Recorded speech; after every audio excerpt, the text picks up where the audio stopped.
Hey, what is up guys, DRC3 here, back with another My Hero Ultra Impact video, and today we're going to be doing an SRVE Tower tier list for the first time in a while. It has been a couple of months since the last time I did this tier list, and boy do we have a lot of new SRs to talk about. We have 1, 2, 3, 4, 5, 6, 7, 8, 9, 10, 11, 12, 13, 14, 15 new SR characters to talk about since the last time I did this tier list. Additionally, there have been some ability board changes where now we have ability board 13, which has switched up where some of these characters belong in the tier list. So really quickly, if you are new to the channel, quick recap on how this tier list works for VE Tower. SS units are the best of the best. They can be used pretty much anywhere in VE Tower.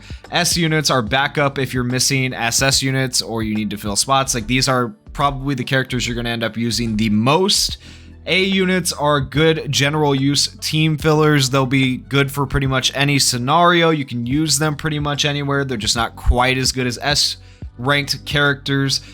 B ranked characters are specific scenario characters, so you would have to run them with other specific characters because they're lacking something. They might be lacking technical hits, critical hits, status elements, what have you, things like that. C-ranked characters are characters that might have like one technical hit and are missing most of the other stuff that you really need, or they just have cooldown times that are too long, or various things like that. And then you have below that D-ranked characters, which I would consider like dangerous to use. They're not going to be great in a lot of different scenarios. They could have their uses, but as far as technical hits, critical hits, things like that, they just lack a lot of that stuff.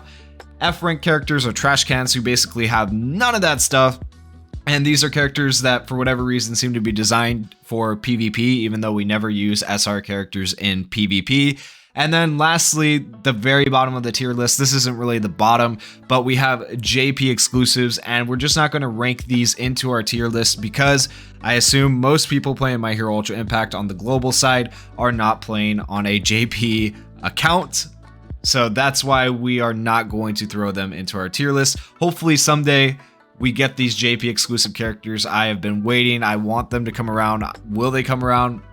I don't know. I can't tell you guys for sure. We have room for them in our archive. If you guys know what the archive is in My Hero Ultra Impact, we have room for them. We just don't have them yet, so that is what it is.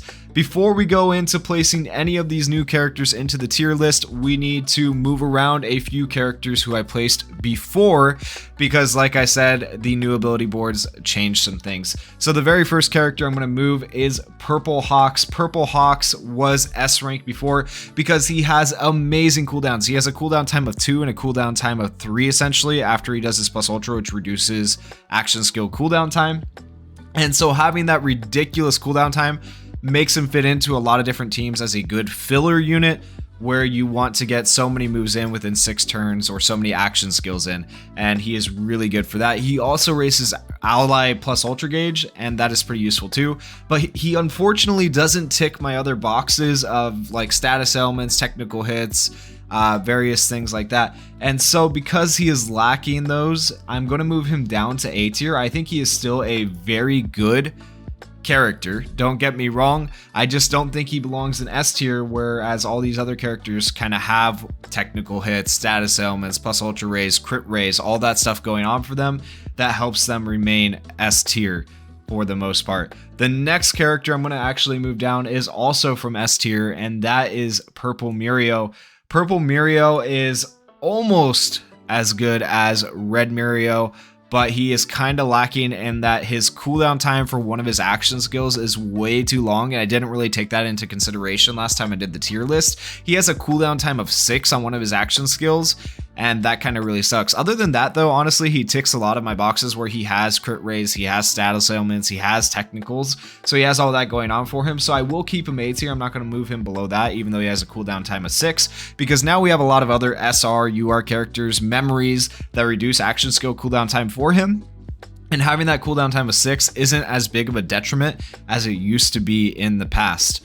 And that is all the characters I'm going to move around on the tier list for right now who were previously there. I'm pretty happy with most of these other characters and where they are. And honestly, I just don't want to go through and read 100 different kits because I already had to go through and read these 15 kits. Plus, I read I skimmed a few of these here and there, but I'm going to trust my past self and trust that most of these are correct. If you see a character that you think has just been massively upgraded since the ability board 13 was added, like they are just really good now as an SR character and you think they deserve to be moved up, or maybe they deserve to be moved down, let me know in the comments down below. But for the most part, I think the changes to ability boards didn't affect where these characters place all too much, honestly.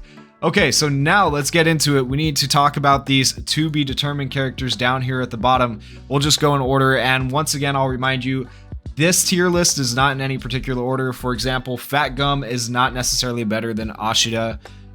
Same with any of these other characters. They're just thrown in there, okay? So it's not in order of like who's best to worst in each tier section. All right, so Kaminari is our first SR character to talk about. I would place him probably up in A tier, and I'll explain to you guys why. So let's get him thrown up here. Kaminari is A tier because he has 2 paralyzes and a technical hit. That's really good. He also raises his own crit rate, and his status, and the problem with him is his status elements and his crit raise aren't consistent enough for a higher rank, because I feel like his status elements don't hit all that much. They're not a great chance to hit, and he has to have certain conditions to raise his crit as much as you possibly can with the character. And so because of that, I'm putting him in A tier and not S tier. He also has pretty decent cooldowns of 4-turn cooldowns, so that makes him pretty decent as well. The next character I'm going to place is Best Genus.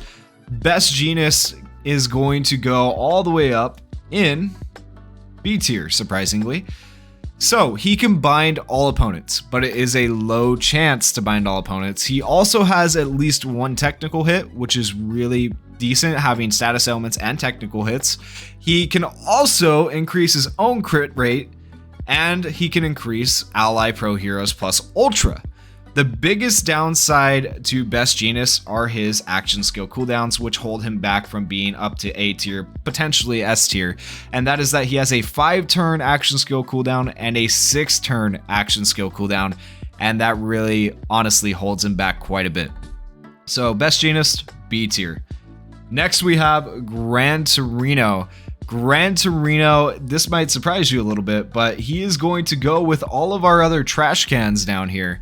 And I know a lot of people like Gran Torino when he came out. I know they were happy to have a second Gran Torino in the game other than the green one. I was myself. However, his kit is just designed as a PvP character. And like I said at the beginning of this video, PvP characters do not fit in well in PvE tier lists. And so what can Gran Torino do? He can raise his plus ultra gauge and he can evade attacks. But other than that, he really focuses on raising his own power and raising his own speed, which if you know anything about PvE or VE Tower, that's just not really useful. Not as useful as crit, status elements, and other things. Additionally, he also has an action skill cooldown time of 6 on one of his skills. So I just don't think he's all that great for VE Tower. I don't think you'll find a lot of uses for him. These trash cans, I mean, you might be able to use them here and there, but for the most part, I don't think you'll really see people using these SR characters compared to all the ones above when it comes to getting high VE Tower rankings, okay? The next character is going to be Suyu Asui. She is honestly kind of a sleeper unit. I think she is very, very good. She is going to go up here in A tier for a good general use team filler character. She increases the crit rate of all allies with her plus ultra and her action skill. She has 2 chances to raise crit rate for allies, which is insane. She increases her own plus ultra gauge. She has a double technical hit action skill. The bad side is she has 6 and 5 turn cooldowns. But then here's the good part, her plus ultra lowers those cooldowns to 5 and 4 turns because she reduces action skill cooldown time.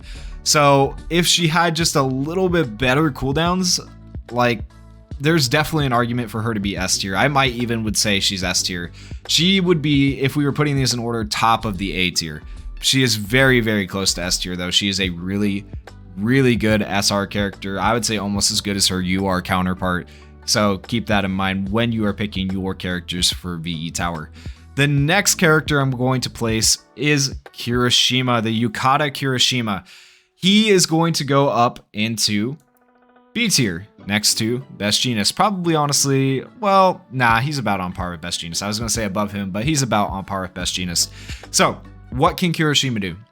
He shortens action skill cooldown time of all allies by 1. So that's really good. That's one of those reduction in action skill cooldown times that I was talking about that can be useful for other characters and help your other characters that have high cooldown times. So that's really useful. He raises his own crit rate by up to 35%, which is decent. He has low cooldowns on action skills of 5 and 4 turns, which is like, they're not super low, but they're decent, right? But then because he reduces action skill cooldown time of all allies and it doesn't exclude himself, it reduces his own action skill cooldown times to 4 and 3. Now, the problem with him is he just, once again, doesn't really have status elements or great technical hits, and so that holds him back from being any higher, and that is what makes him a specific scenario character where you're looking for a character that can reduce action skill cooldown time and raise your team's crit. He could be very, very good for that. But because he can't do much more than that, he doesn't go up any higher. The next character we need to place is going to be Mr. Compress. Mr. Compress is a free-to-play character. He is going to go into C tier. Mr. Compress has 2 low chances to bind, and then he increases his own crit rate by up to 50%. Sounds really good, right? He can also shorten his action skill cooldown time. That's also great, by 1 turn. But here's the kicker, here's the problem, here's what holds him back. He has a terrible action skill cooldown time of 7 turns. Of course, that 7 turns is before he reduces his own action skill cooldown time. So it's actually 6 turns, but 6 turns is still not great. And so because of that, he is going to be in C tier, where I don't think you're going to see him used too often. You could see him used with potentially other characters that reduce action skill cooldown time, but realistically, I think there's just better options than him, and so that's why he's going to go into C tier where he is. Next, we have the Strength Todoroki. Strength Todoroki is kind of interesting. I'm going to put him up here in B tier. He has 3 status ailments, or 3 separate moves that have a status ailment. He has his Plus Ultra and his 2 action skills, which can all do a status ailment. He has 2 medium chances on his action skills and a high chance on his Plus Ultra to get a status ailment, which is insane. He has okay cooldowns of 5 and 4, so that's not terrible. But the problem with this Todoroki is, once again, he just doesn't tick all my boxes, and he lacks technical hits, crit raise, or Plus Ultra gauge raise. So because he's lacking everything but status ailments, essentially, I'll put him in B tier, because there might be some specific scenarios where you need a character just to give you status ailments, and this Todoroki could actually be pretty decent for just giving you the status ailments you need. The next character we're going to place is going to be the Ocean Sun Jiro. Ocean Sun Jiro, I would probably put up here in A tier next to Asui. Asui's still better in my opinion.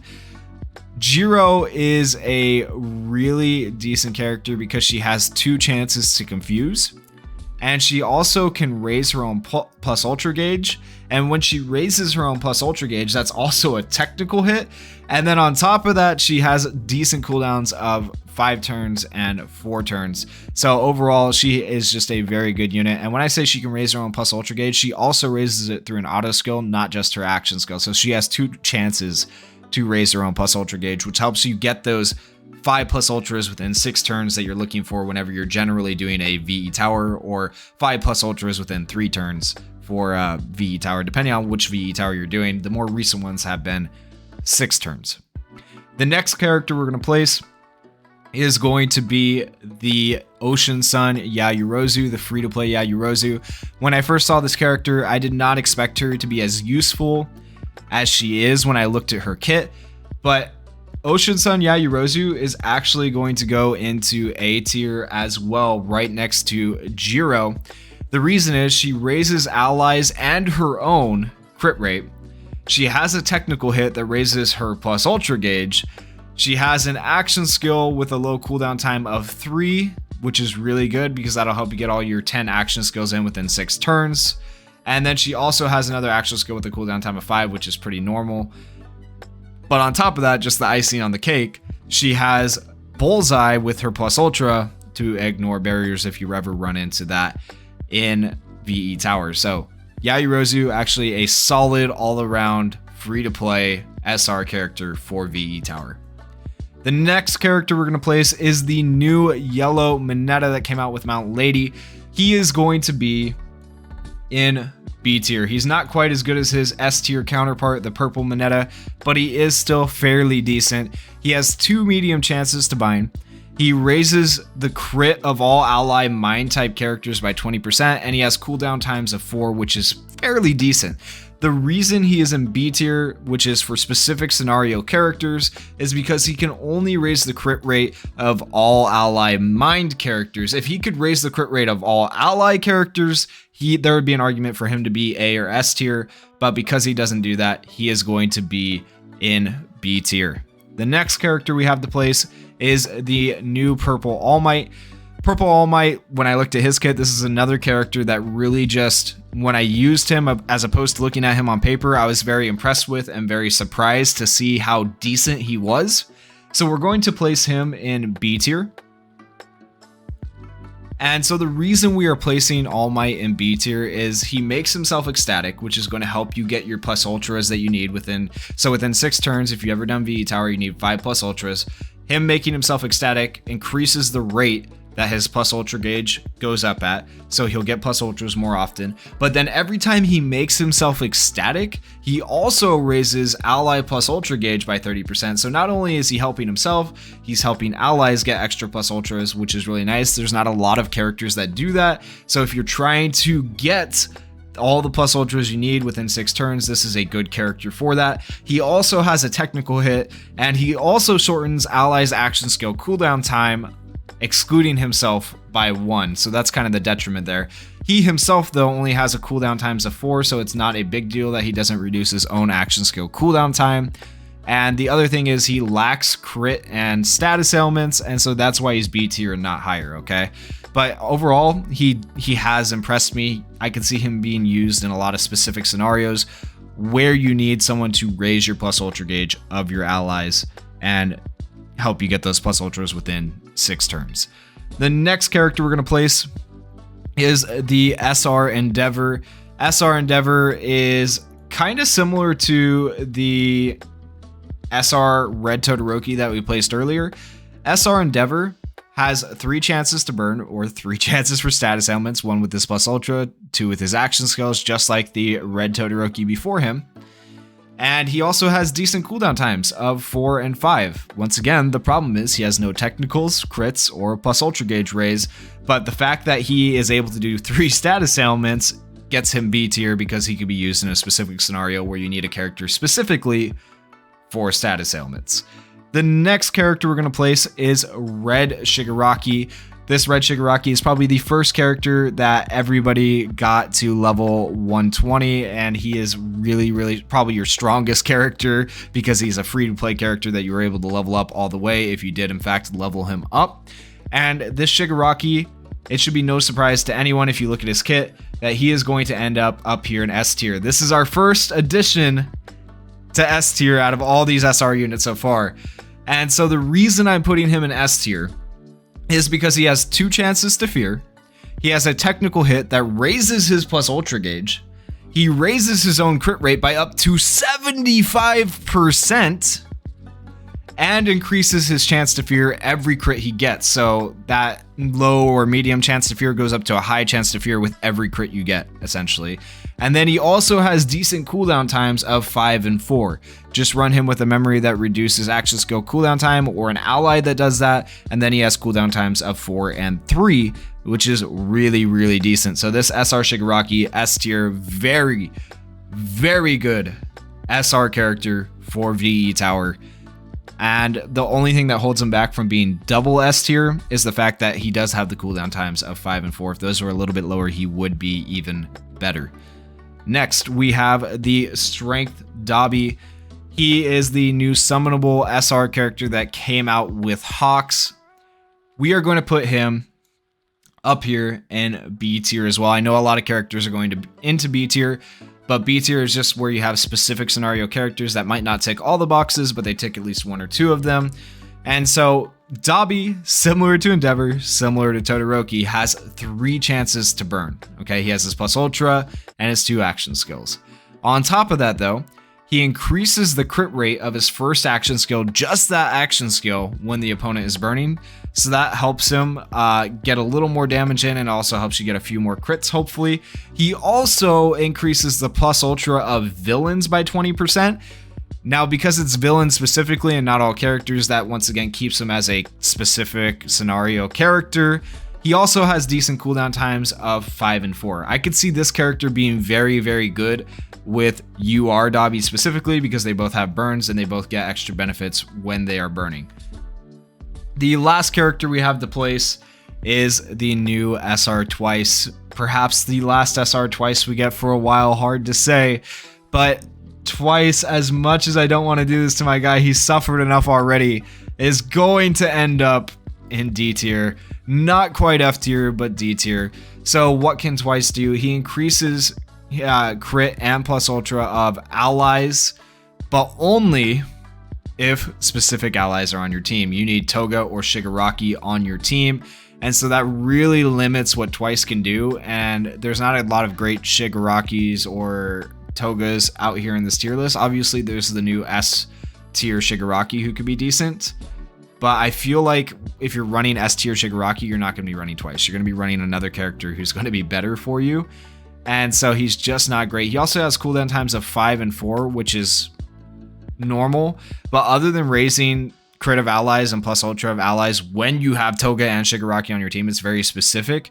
Not much else is happening for him. He doesn't have technicals, he doesn't have status elements, and because of that, he could potentially be used in a very, very, very specific scenario where you have Toga and Shigaraki on your team. But other than that, I don't see many uses for him, and that's why I put him in D tier, a danger to use, because it's going to be hard to use him. You could use him. He's not completely useless like the F tier characters, but it is going to be hard to use this Twice.